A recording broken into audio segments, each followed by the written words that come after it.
Այս իմաստությունը վերևից իջած չէ,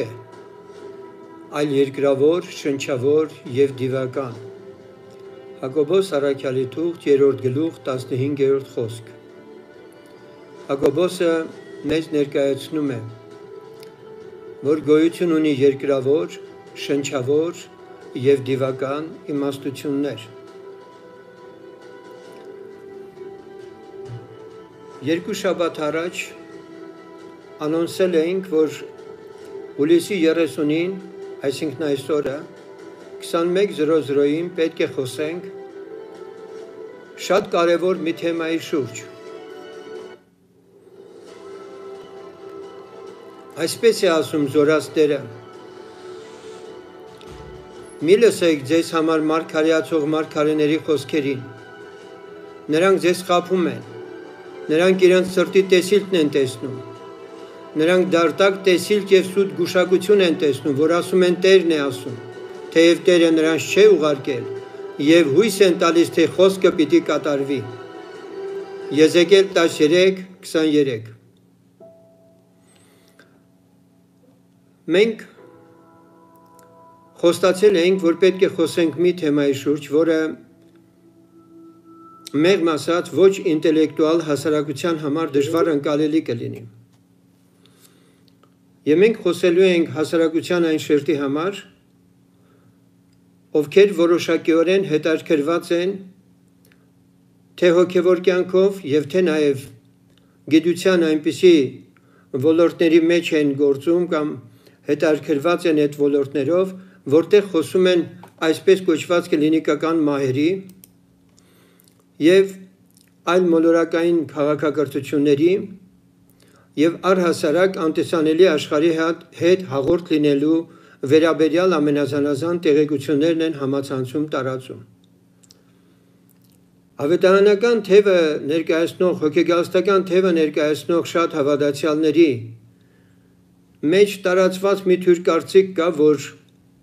իրենք շատ հեշտությամբ տեղափոխվում են դժոխք և դրախտ, տեսնում են բաներ և երկիր վերադառնալուց հետո վկայում են իրենց տեսածների մասին։ Գնալով այս տենդենսը ավելի ու ավելի է նկատելի դառնում, որ աճում է, և մարդկանց հետաքրքրությունն էլ գնալով այս թեմայի շուրջ բավականին շատ այդպես պահանջված է։ Ողջունում եմ հոգու և շնչի հաղորդաշարի իմ բոլոր ունկնդիրներին։ Այս հաղորդաշարը Աստվածաշնչի բացահայտումները YouTube-յան մեր ալիքի էջերից մեկն է և ունի իր առանձնահատուկ լսարանը։ Բաժանորդագրվեց, քանի որ մենք ոչ միայն հետաքրքիր և կնճռոտ հարցեր ենք քննարկում, այլ ձեր կյանքի համար կարևոր տեղեկություններ ենք հաղորդում։ Իսկ եթե ձեզ համար կարևոր է թե մահից հետո ուր պետք է գնաք, ուրեմն այս հաղորդումը ձեր համար է։ Հավատքով ենք իմանում, որ աշխարհքներն Աստծո խոսքով հաստատվեցան, որ չերևեցողներից այս տեսնվողներս եղած ենք։ Եբրայեցիս 11:3։ Ինչ ենք լսում այստեղ։ Այստեղ մենք չենք կարդում, որ հավատքով ենք իմանում, որ աշխարհքը Աստծո խոսքովն է ստեղծվել կամ հաստատվել։ Այստեղ խոսք է գնում այն մասին, որ աշխարհքներն Աստծո խոսքով հաստատվեցան։ Եվ այսպես քանի աշխարհքներ գոյություն ունեն։ Գուցե որոշները մտածեն, որ մենք հիմա հիմնավորում ենք այն մասին, որ տիեզերքում այլ քաղաքակրթություններ գոյություն ունեն, և բանականություն կա, այդ քաղաքակրթություն ասված ինքնիրենից ենթադրում է ինչ-որ մի բանական արարածների բնակավայր կամ բնակության վայր, և վերջապես իբրև թե հաստատվում է այն փաստը, որ գոյություն ունեն այլ մոլորակայիններ։ Աստծո խոսքը մեզ այդպիսի հիմք չի տալիս ասելուն, որ բացի երկրի վրայից գոյություն ունեն տիեզերքում ինչ-որ մի անկյուններում էլի ինչ-որ մարդկային հասարակություն կամ նրանց նման ինչ-որ քաղաքակրթություններ։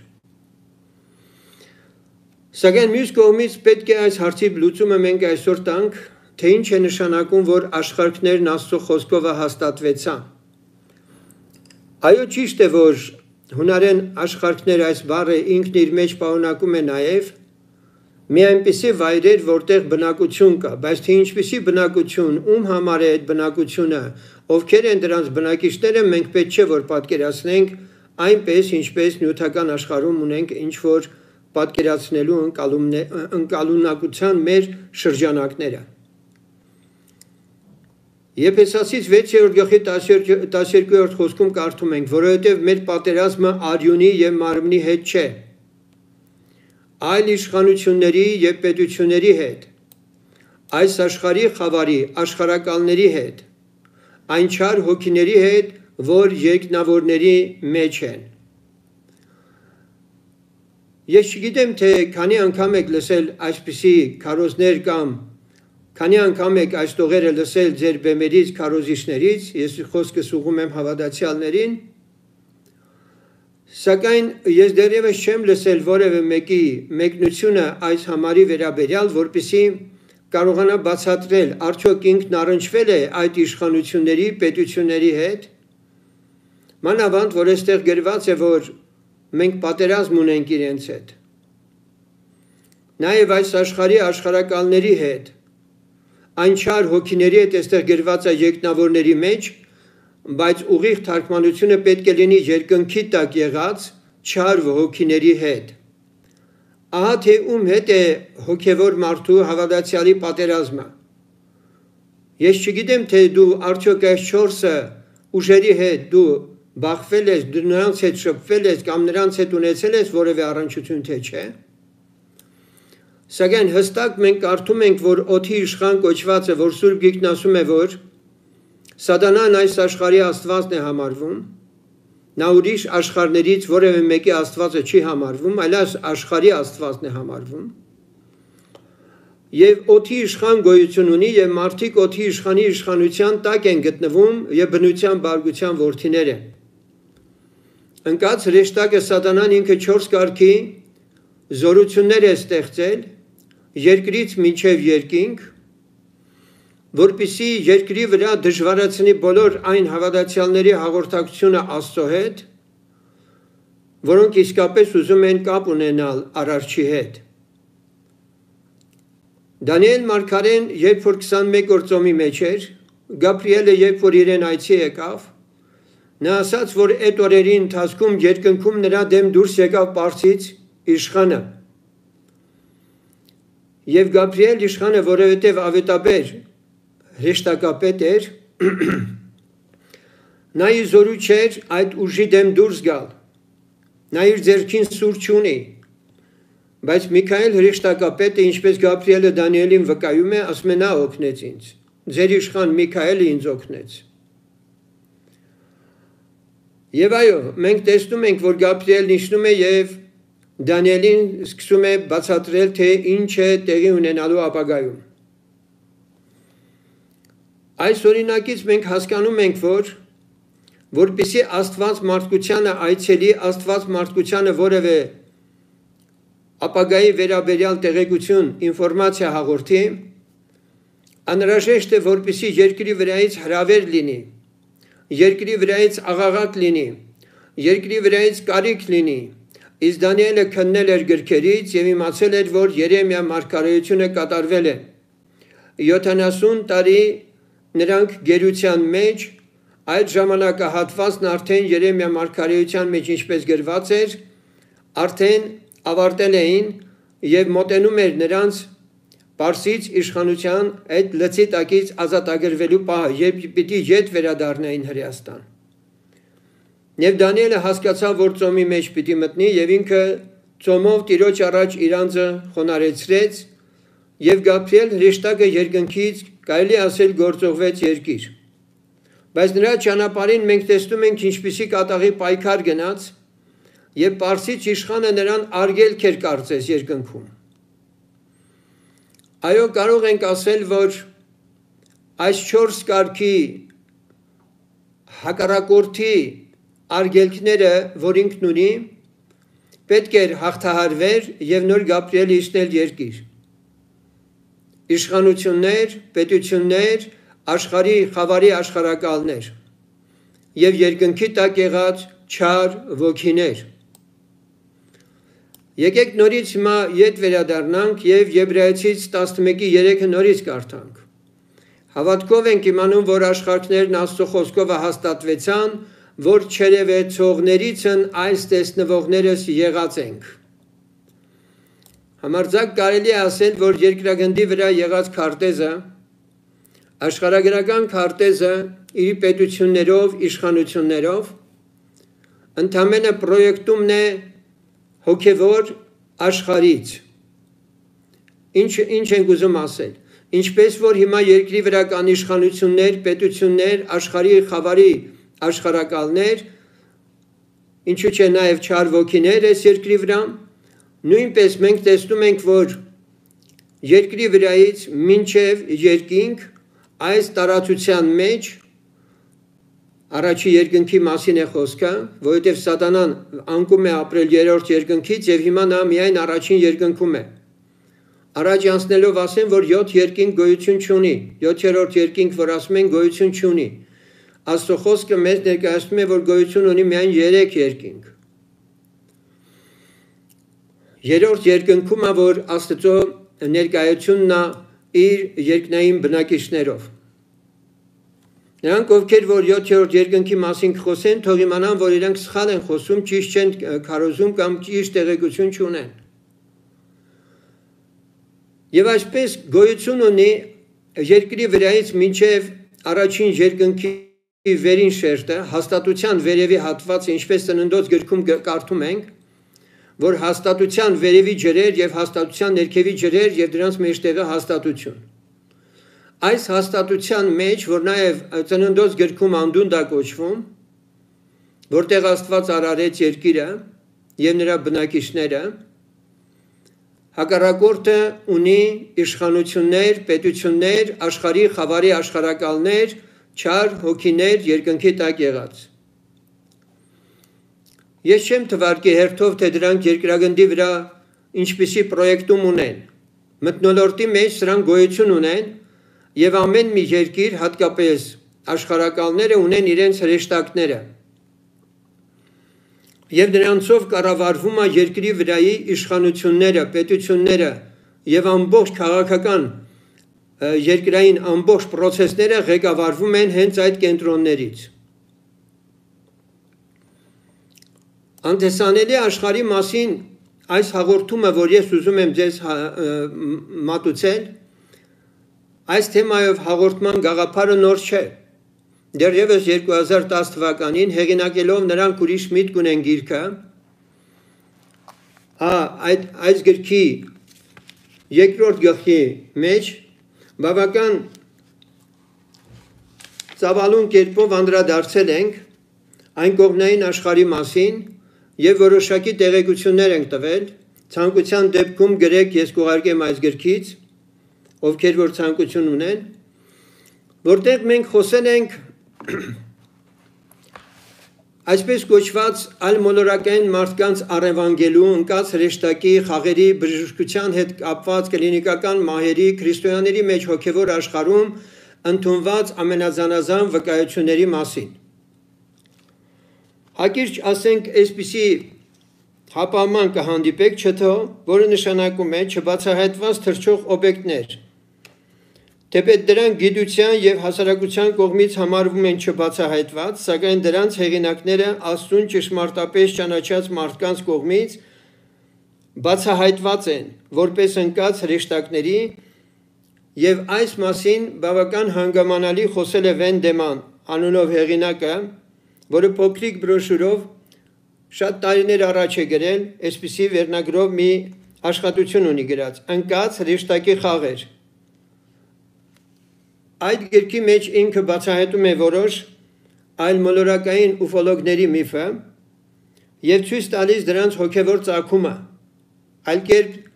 հակառակորդի այս ընկած հրեշտակի խաղերի նուրբ այդ ելևէջներն է ցույց տալիս։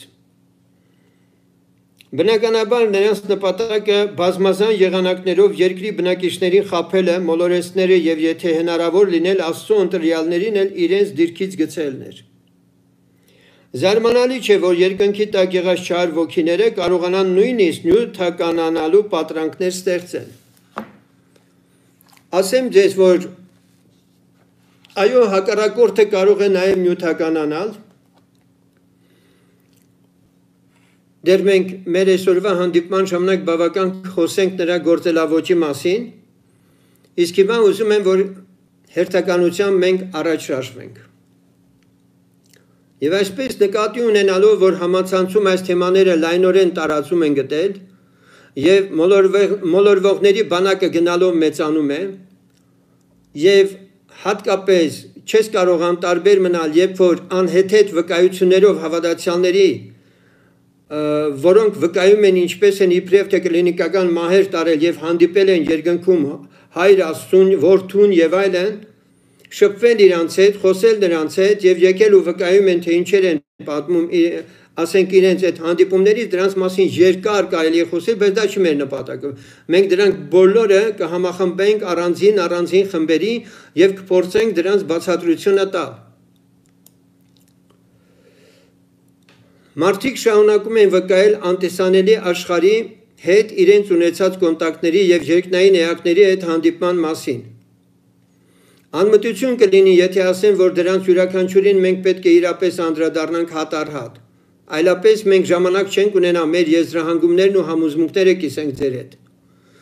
Մեծ հաշվով այդ մոլորությունները մենք, ինչպես ասացի, կբաժանենք խմբերի եւ նյութը մատչելի դարձնելու համար կանդրադառնանք քրիստոնյաների շրջանում հատկապես կլինիկական մահ վերապրածների, այսպես կոչված կլինիկական մահ վերապրածների եւ կամ տեսիլքների ու երազների ընթացքում երկնային էակների հետ հանդիպած անձանց վկայություններին։ Իհարկե յուրաքանչյուր որ ինքն է ընտրում հավատալ, ում հավատալ եւ ինչին հավատալ։ Սակայն խոսքս ուզում եմ ուղղել նրանց, ովքեր Աստվածաշունչ են կարդում եւ փորձում իրենց բոլոր ապրումները քննել Սուրբ գրքով։ Եվ ինչն է ապշելու բանը, ինչն է ամենասարսափելին,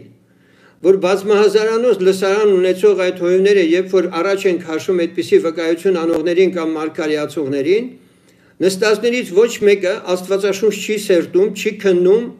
եւ որևէ ձևով չի ընդդիմանում։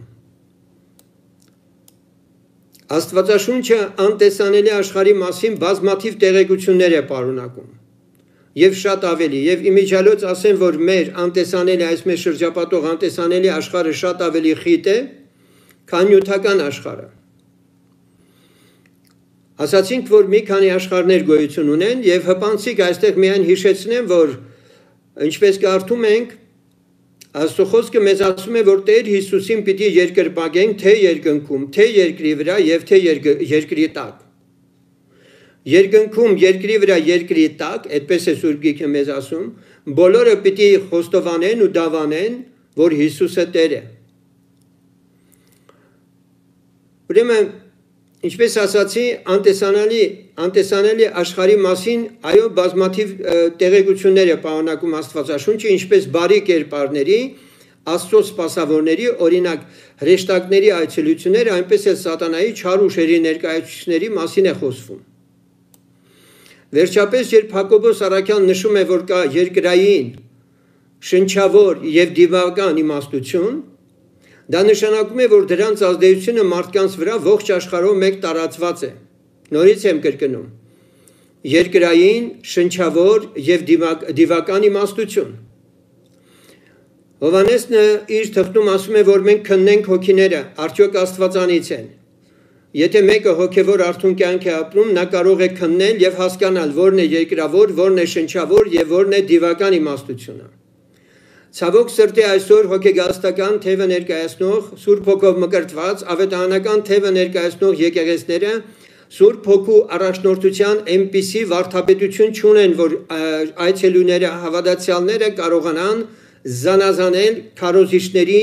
նրանց իմաստությունը արդյոք որտեղից է, երկրային է, շնչավոր է, թե դիվական է։ Շատ պրոֆեսիոնալ ձևով մանիպուլյացիաներով, շատ ճարտար այդպես ասած, այս կողմից այն կողմից վերցնելով կարողանում են մարդիկ, գիտեք, բացականը բացականով չի հիմնավորվում, էլի։ Պետք է որ եթե դուք ուզում եք դրական բան ասել, անպայման բացասականը ներկայացնելով դրական էլեմենտով պետք է որ դուք կարողանաք ասենք հիմնավորել, բայց քանի որ տրամաբանության այս մեթոդոլոգիային չի տիրապետում հասարակությունը,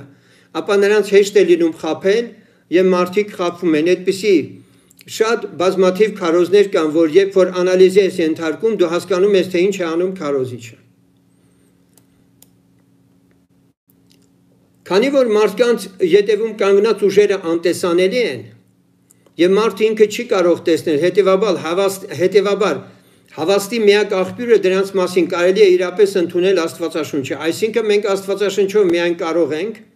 գոնե եթե Սուրբ Հոգին չի բացահայտում մեր մեջ, մենք արթուն չենք, չի խոսում մեր մեջ եւ չի ասում դիմացինը իսկապես ով է, ինչ է իրենից ներկայացնում, ապա Սուրբ Գիրքը դա կարող է անել, բայց արի ու տես, որ Սուրբ Գիրքը չեն կարդում։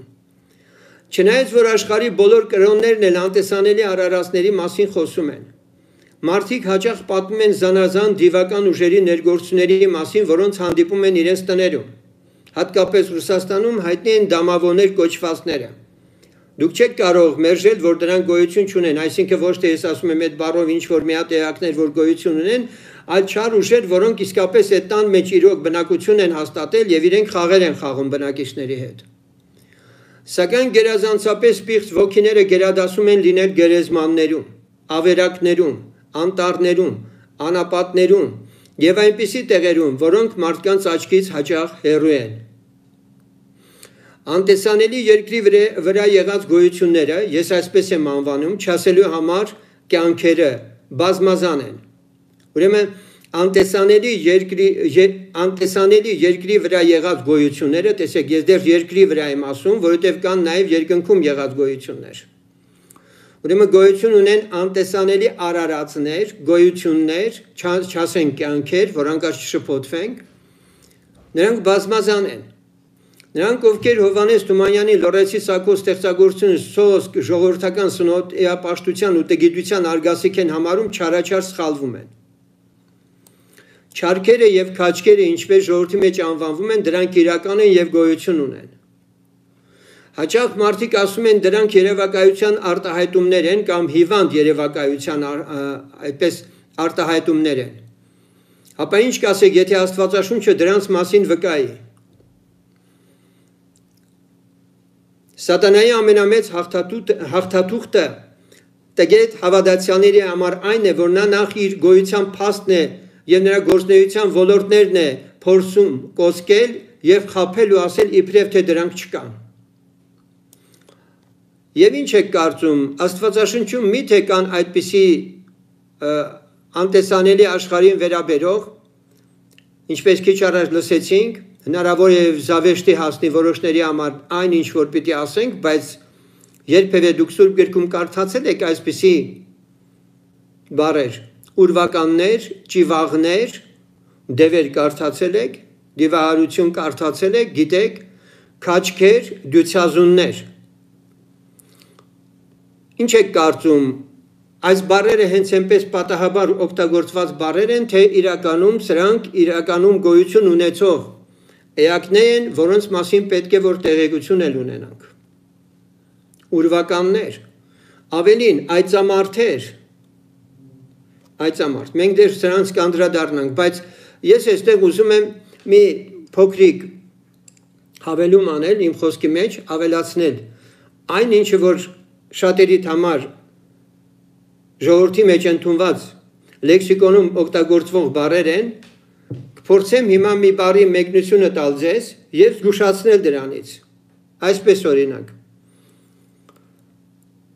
Դուք գիտեք, որ տարիներ առաջ, երբ որ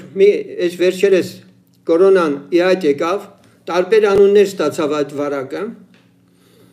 եւ արևմուտքում այդ վարակին տվեցին պանդեմիա անունը, որը կոչվում է համաճարակ կարծես, սակայն իրականում բժշկության մեջ եւ գիտության մեջ խաբում են ժողովրդին, որովհետեւ պանդեմիա սա իր մեջ պարունակում է պան չաստծո դիվական այդ ուժի անունը, որը հռոմեական անալների մեջ գրված էր, որ շուրջ 2000 տարի հետո նա կարձակվի։ Եվ այո, նա արձակվեց։ Պանը ինքը անտառներում մթության մեջ եւ այլն եղող հենց ինքը այծամարտն է, Բաֆոմետը, որին երկրպագում են աշխարհի խոշոր էլիտայի ներկայացները, ինչպես որ գիտեք, այծի կոդոշներով, այծի գլխով, մարդու մարմնով եւ վերջապես այծի նաեւ ասենք վերջույթներով։ Ուրեմն Պանը ինքը ոգի է, որին երկրպագել են աշխարհի շատ ժողովուրդներ։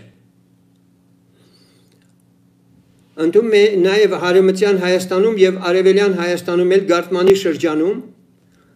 գոյություն է ունեցել նաև ուխտատեղի, որ կոչվել է Պանդ։ Նույնը նաև Արևմտյան Հայաստանում։ Եթե այս այծամարտը, որը նաև Սուրբ գրքում է գրված, եթե այս Բաֆոմետը իրականում գոյություն ունեցած չլիներ, ապա նրա մասին Սուրբ Գիրքը չէր հիշատակի։ Հունահռոմեական աշխարհում երկրպագել են Պանին որպես բնության աստված, սակայն ըստ որոշ առասպելաբանության, որի մեջ ճշմարտության հատիկներ միշտ մենք պետք է տեսնենք, որովհետև հենց այնպես չեն հյուսվում դրանք, նրանք ժամանակ առ ժամանակ գալիս էին քաղաք եւ գողանում աղջիկներ կամ չգիտեմ մարդկանց եւ նորից փախչում այդպես անտառները, մութ, խորխորատները, ձորերը, այրերը եւ այլն։ Շարունակեմ Պանի մասին խոսել, որովհետեւ սա գալիս է շատ հնուց։ Դու գիտեք, կա մի բառ, որ պանթեիզմ է կոչվում։ Պանթեիստները նրանք են, ովքեր բնապաշտներ են։ Իրականում նրանք ոչ թե բնապաշտներ են, որ այդպես իրենք անվանում են պանթեիստներ, Պանը ինքը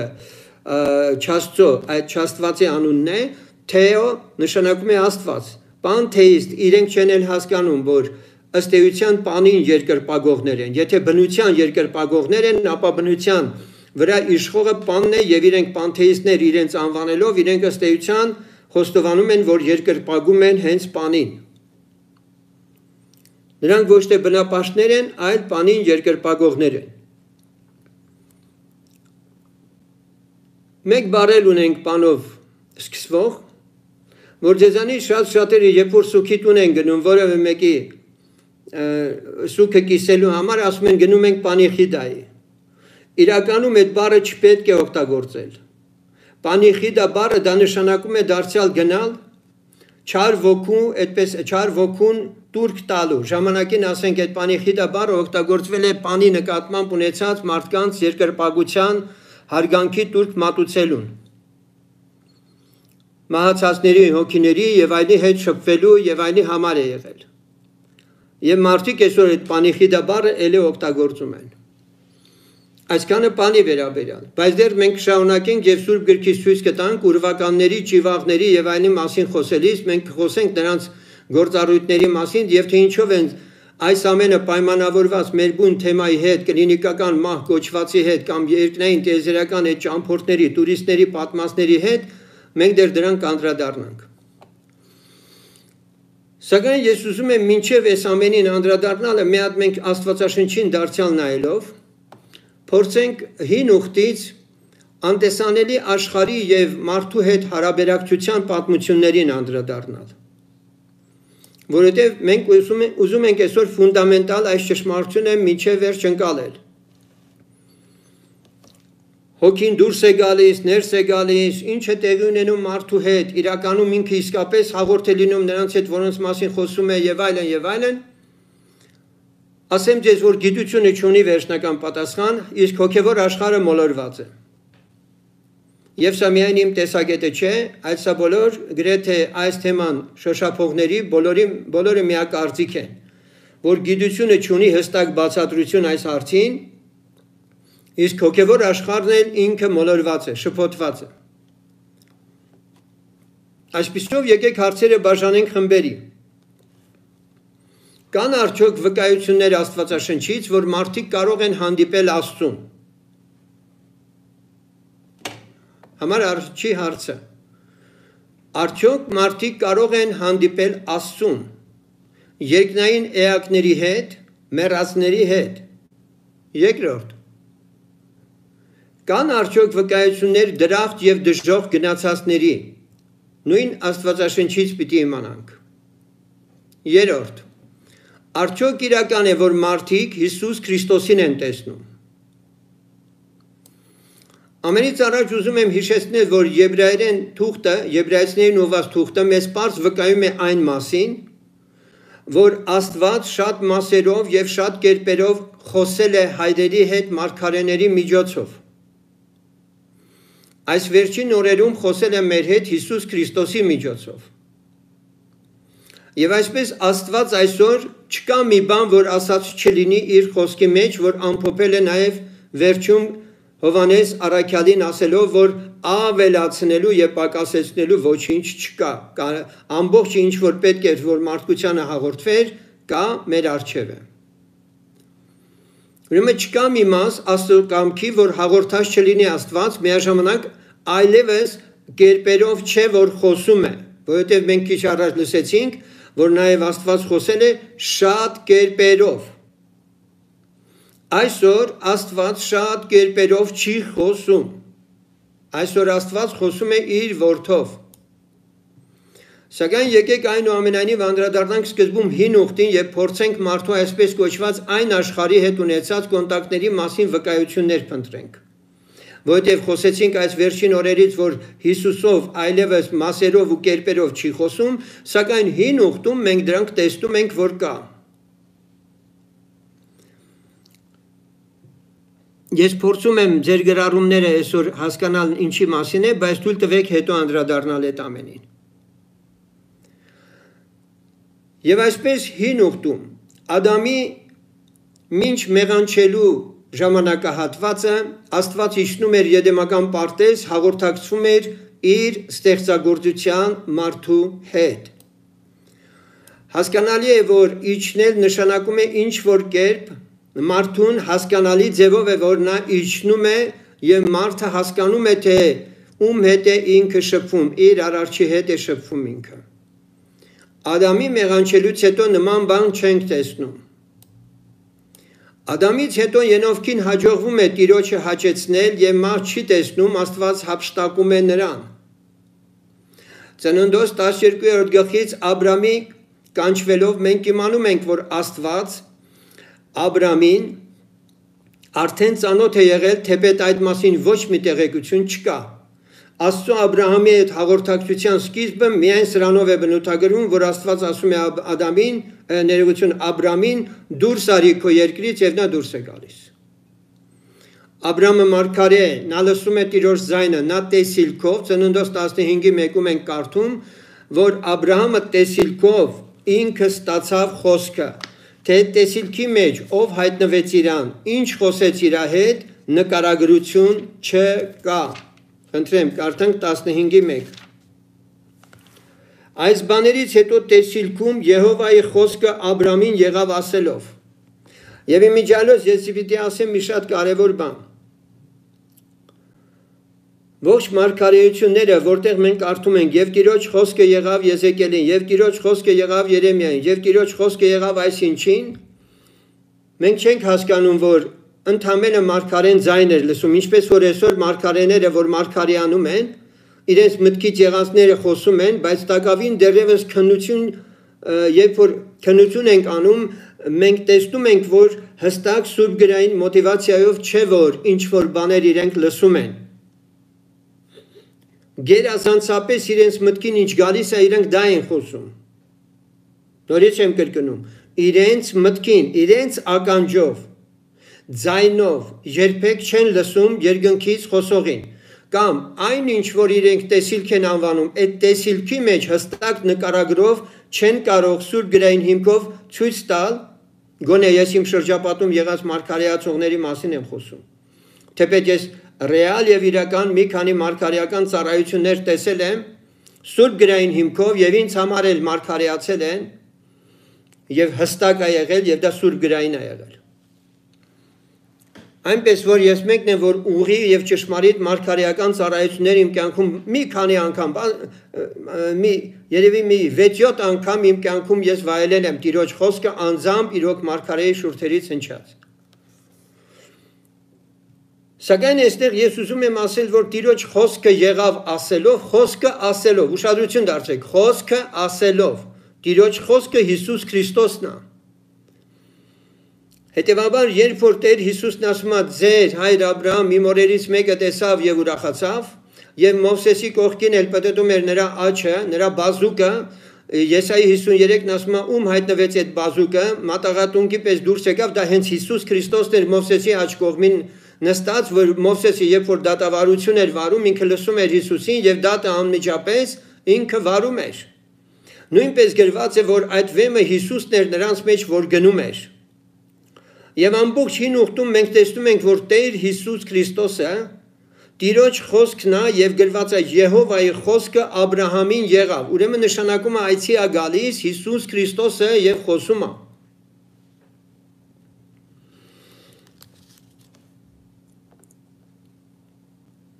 Մենք լսում ենք, որ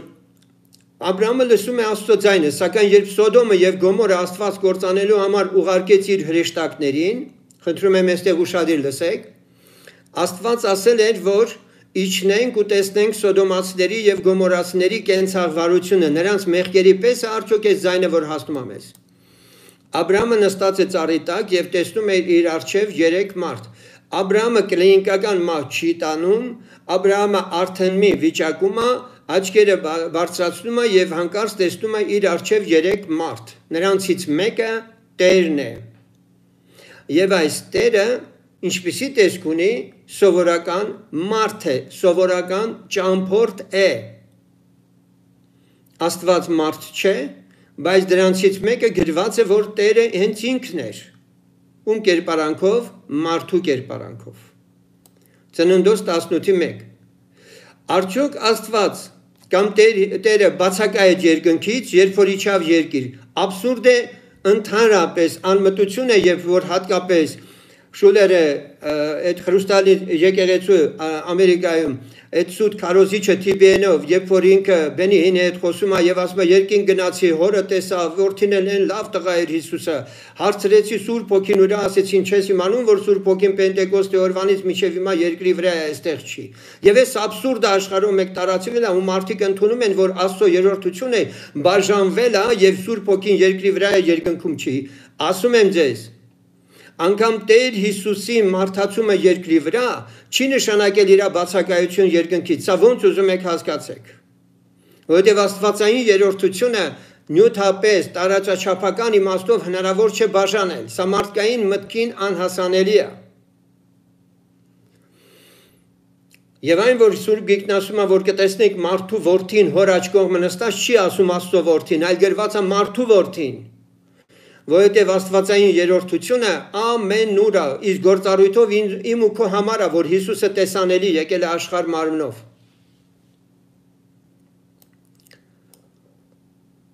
Եվ կարդանք հիմա 22-րդ գլուխը, Ծննդոց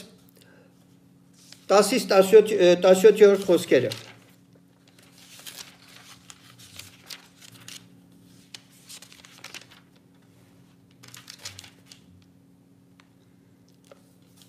Եվ Աբրահամն իր ձեռքը մեկնեց եւ դանակն առավ, որ իր որդուն մորթե։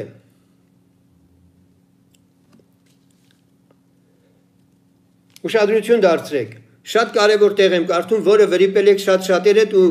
չեք կարողացել ընկալել մի հստակ այստեղ բացատրություն, որը շատ պարզագրված, բայց վրիպել են եւ շատերն անցնում են սրա վրով։ Որովհետեւ շատ անգամներ քարոզիչները հենց այդպես էլ խոսում են առանց Սուրբ Գիրքը ուշադիր կարդալու։ Եվ Աբրահամն իր ձեռքը մեկնեց եւ դանակն առավ, որ իր որդուն մորթե։ Եվ Եհովայի հրեշտակը երկնքից նրան ասեց. Աբրահամ, Աբրահամ, եւ նա ասեց. ահա ես։ Ուշադրություն դարձրեք, Աստված չասեց Աբրահամին, այլ հրեշտակը։ Եվ նա ասեց. ձեռքդ տղային մի դպցնիր եւ նրան մի բան մի անիր, որովհետեւ հիմա իմացա, որ դու Աստվածանից վախում ես։ Եվ քո մեկ հատիկ որդին ինձանից չխնայեցիր, եւ Աբրահամն իր աչքերը վեր բարձրացրեց եւ նայեց, եւ ահա մի խոյ կար ետևին, մացառներում եղջյուրներով բռնված։ Եվ Աբրահամը գնաց եւ խոյն առավ եւ նրան իր որդու փոխարեն ողջակեց, մատուցրեց։ Եվ Աբրահամն այնտեղի անունը Եհովայի կոչեց, որ այսօր ասվում է, թե այն սարումը ուր է ուր Եհովան երևում է։ Ուշադրություն դարձրեցիք, հրեշտակն իրան այցելության է գալիս, տեսնում է հրեշտակին, հրեշտակն է արկելում իրան երեխային չմորթել, բայց այստեղ Աբրահամը դա կոչում է, որ Եհովան երևացել է։ Եվ Եհովայի հրեշտակն երկրորդ անգամ երկնքից Աբրահամին կանչեց։ Այսպիսով Եհովայի հրեշտակը Եհովայի անունից խոսում է, եւ դա միակ տեղը չի, մենք ելի կտեսնենք բազմաթիվ տեղեր, երբ որ Աստծո անունից իսկապես լիազորված անձիկ կլինեն երկնային էակներ, որոնք խոսեն Աստծո անունից։ Եկեք նորից կարդանք Ծննդոց գրքից դարձյալ 32-րդ գլուխ 28-րդ խոսքից։ Ուրեմն մենք այստեղ կարդում ենք.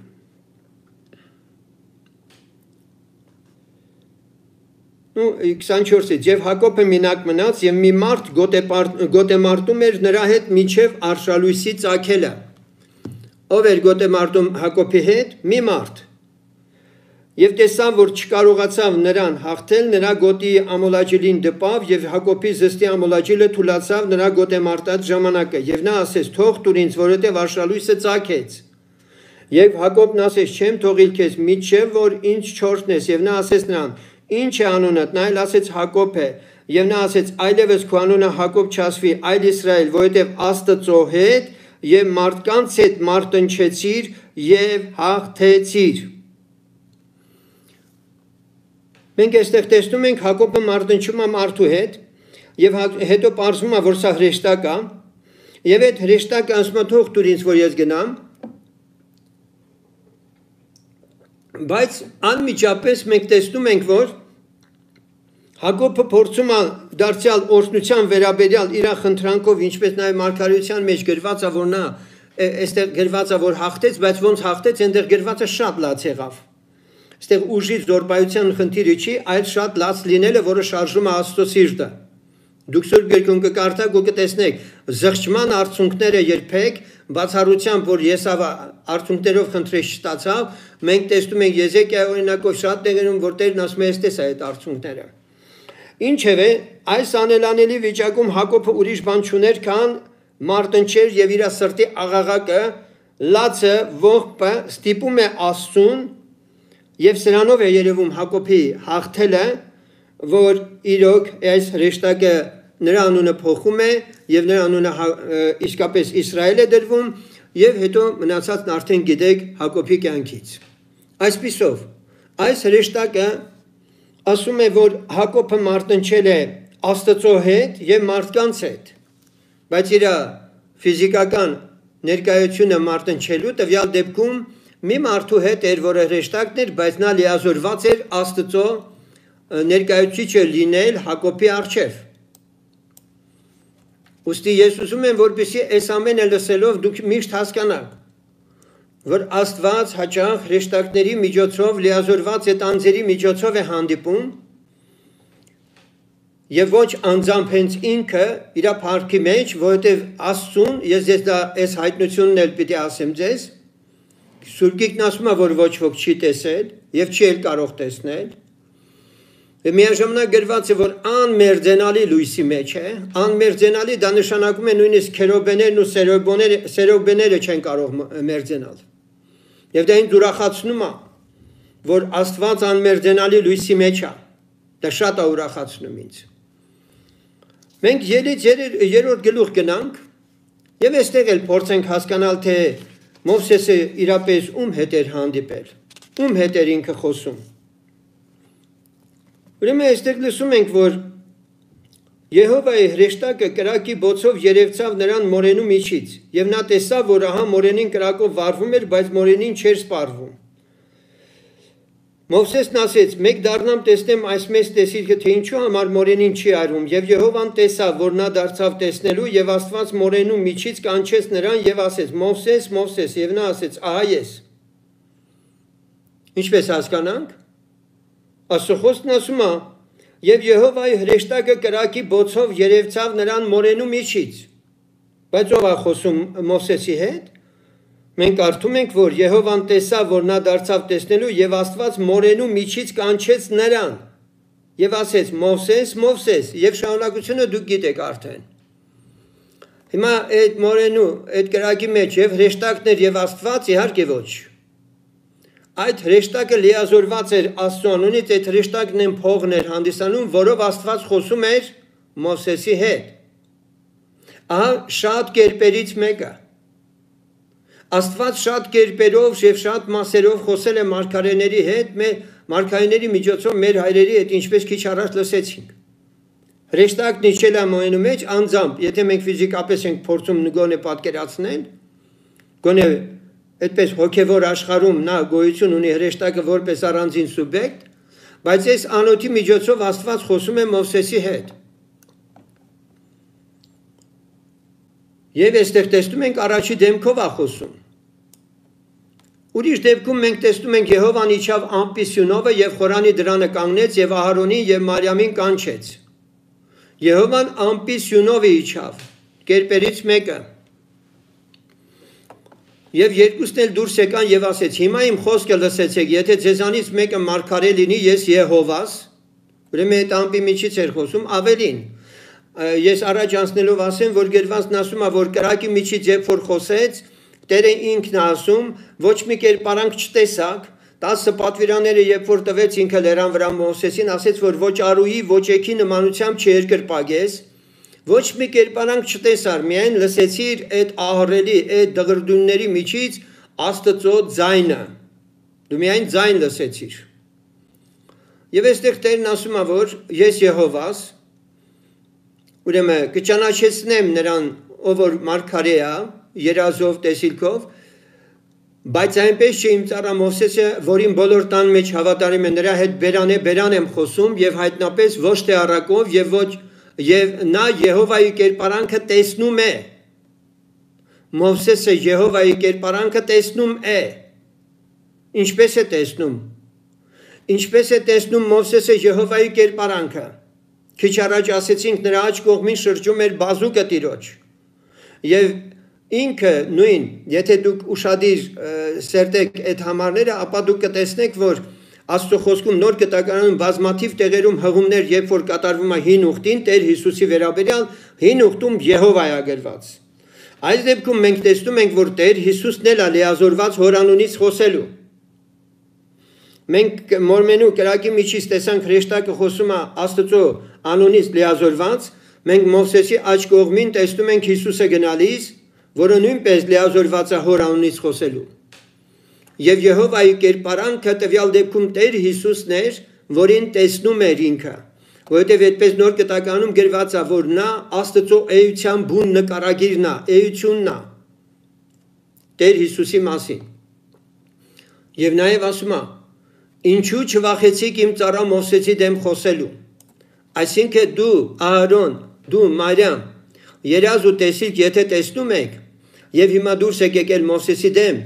որ դու Մարիամ թերևս տարիքով էլ մեծ ես Մովսեսից եւ փնովում ես նրան, հանդիմանում ես, թե ինչի է օտարքին վերցրել եւ այլն, մի բան շատ լավ իմացի, կան ծածուկ ու գաղտնի բաներ իմ ծառայի հետ, որ դուք տեղյակ չեք։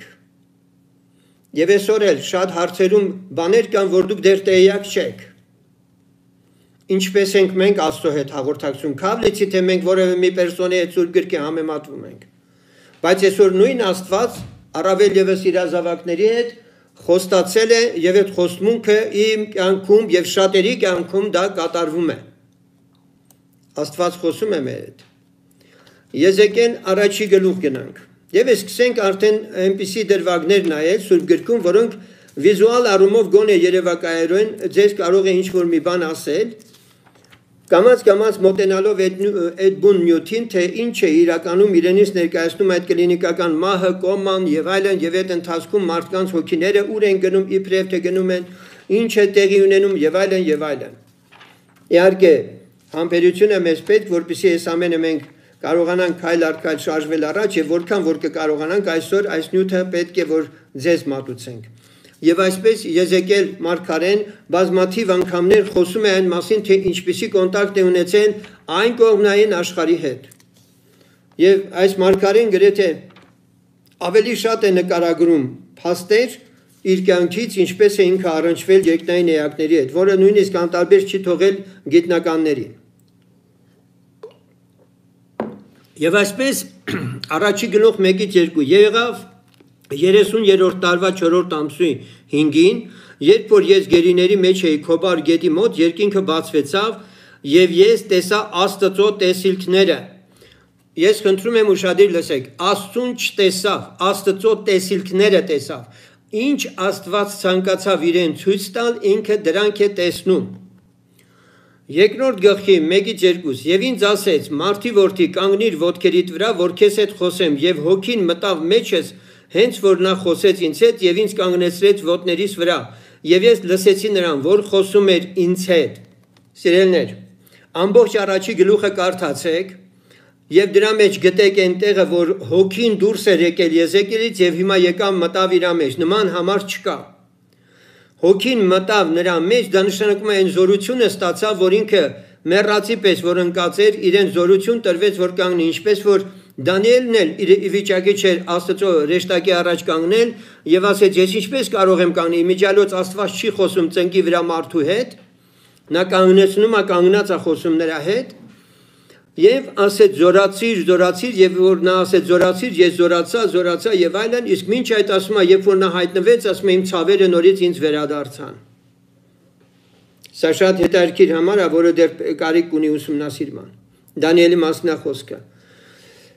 Եվ այսպես այստեղ մենք տեսնում ենք, որ մարդը չի դիմանում այդ զորությանը, բայց այստեղ մենք հասկանում ենք, որ Աստվածը դարձյալ հրեշտակի միջոցով այցելություն է արել եւ խոսում է մարդու հետ, որ մարդու ֆիզիկական էությունը դժվար թե դիմանար եւ իր զորությունն է, որ մտնում է իր մեջ եւ դրա հետ սկսում է խոսել, կանգնեցնում է նրան ոտքերի վրա։ Ինչպես կարդացինք, ոտներիս վրա կանգնեցրեց եւ ես լսեցի նրան, որ խոսում էր ինձ հետ։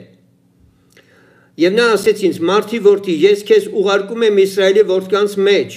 այն ինձ դեմ ապստամբող ապստամբ ազգերի մոտ։ Եվ շարունակում է պատգամը, ինչպես է ինքը արդեն մարգարեական կոչում ստանում Աստծուց եւ ինչպես պիտի ինքը գործի Տիրոջ փառքի համար։ 3-րդ գլխի 12-ից 15-ում կարդում ենք. Եվ հոգին ինձ բարձրացրեց եւ լսեցի իմ ետևից մի մեծ որոտման ձայն, օրհնյալ է Տիրոջ փառքը իր տեղիցը, եւ լսեցի կենդանիների իրար դպչող թևերի ձայնը եւ նրանց կողքի անիվների ձայնը եւ մեծ որոտման ձայնը։ Սրանք սերոբեներ ու քերոբեներն էին, որոնք շատ գիտնականներ տեխնիկաների հետ են համեմատում եւ այլ մոլորակայինների հիմնավորում են փորձում տալ, որոնք անհետեցություն է իհարկե։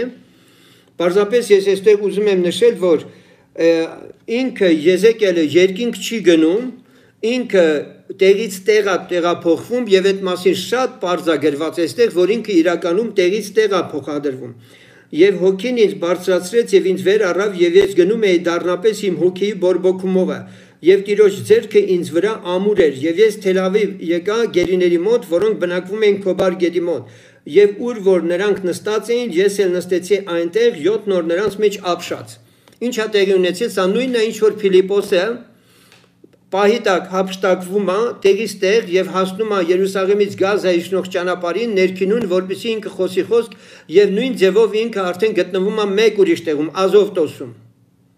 Իհարկե հնարավոր է։ Աստված ֆիզիկապես էլ մարդկանց կարող է տեղափոխել։ Ես չեմ ուզում ուրիշ բառ օգտագործել, որ գիտության մեջ ընդունված է սա կոչել աստրալ մարմնով տեղափոխություն։ Այսպես գիտությունը գոնե սա ընկալել է ինչ որ չափով։